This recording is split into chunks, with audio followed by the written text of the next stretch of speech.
There's so many conversations about what you should and shouldn't eat. Yes to red meat or no to red meat. Lots of eggs or no eggs at all. Vegetarian, vegan, keto, carnivore. You could literally get lost in that verbiage and end up worse than you started. So, how about we simplify it? And I'm gonna demonstrate how with coffee. This week, I come to you with a cup of coffee. Do you want some? I just made a fresh pot of coffee. Does anybody want coffee?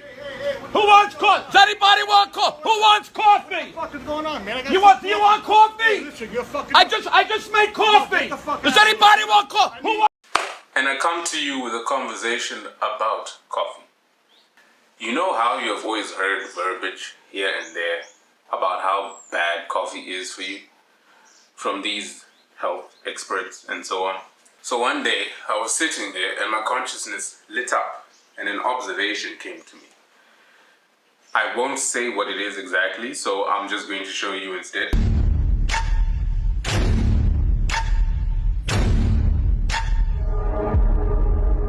So definitely, as we clear the elephants in the video, I shall not be taking advice from any of them, and neither should you.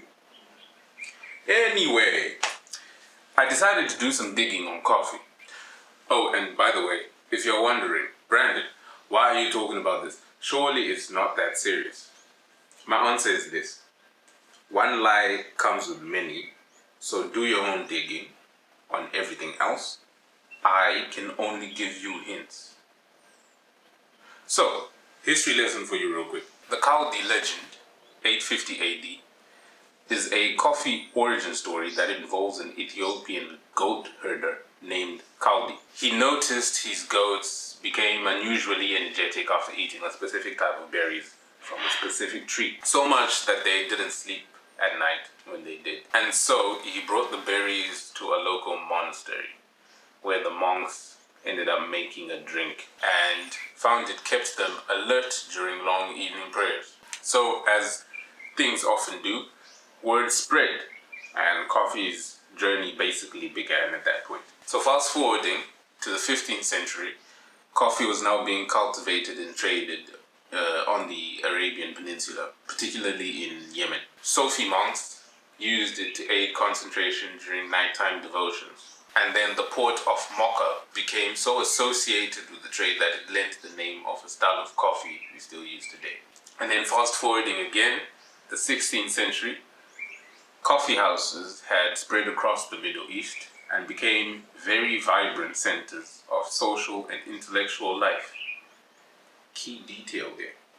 Sometimes called schools of the wise. So, highlighting that key detail, this is where I imagine the current issues with coffee were birthed.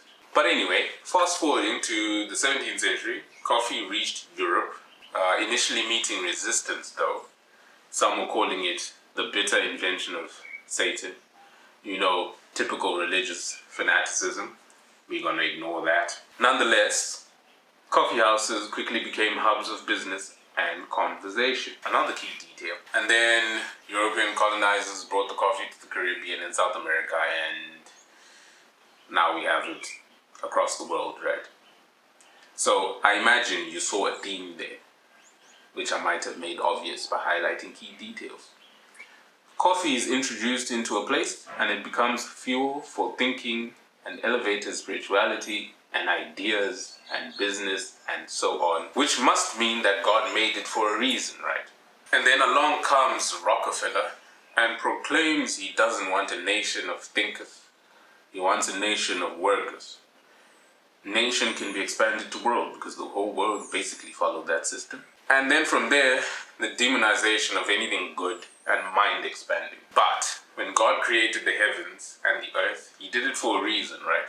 So anything that he put anywhere is there for a reason. And if it just so happens there's this berry that has a seed that has caffeine in it and it helps you focus, concentrate, think, come up with ideas, I imagine that wasn't by accident.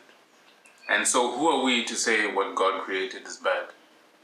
When God created the heavens and the earth, he said, let the earth bring forth grass, and herb yielding seed, and the fruit tree yielding fruit after his kind, whose seed is in itself upon the earth. And it was so. And the earth brought forth that grass, and herb yielding seed after his kind, and the tree yielding fruit, whose seed was in itself after his kind. And God saw that. And then listen to this. He said it was good.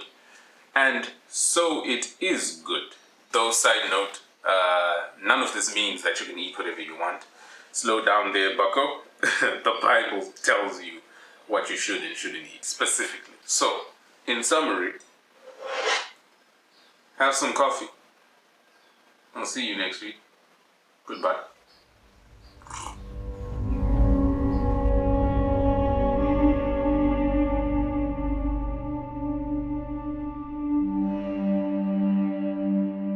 Does anybody want coffee?